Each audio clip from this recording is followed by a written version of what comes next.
When we talk about job qualifications, we often focus on technical abilities or work experience, but soft skills are equally as important.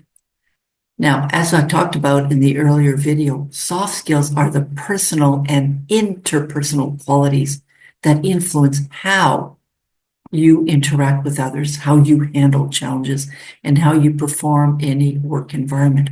And unlike hard skills or technical skills, which are specific technical abilities that you can measure, soft skills are more about how you work rather than what you know.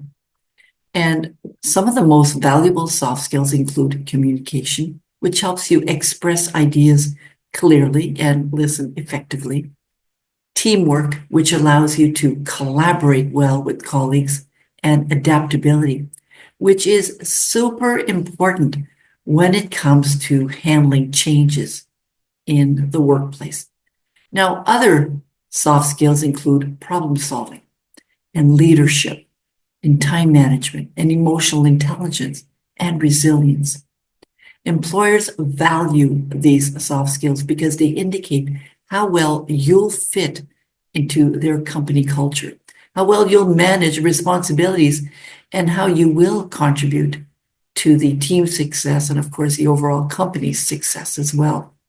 So the good news is that soft skills can be developed and improved over time, whether through past experiences or volunteering or even personal life situations. You likely have strong soft skills that can help you stand out in a job search. The key is to recognize them and learn how to showcase them in your resume, in your cover letter, and during interviews.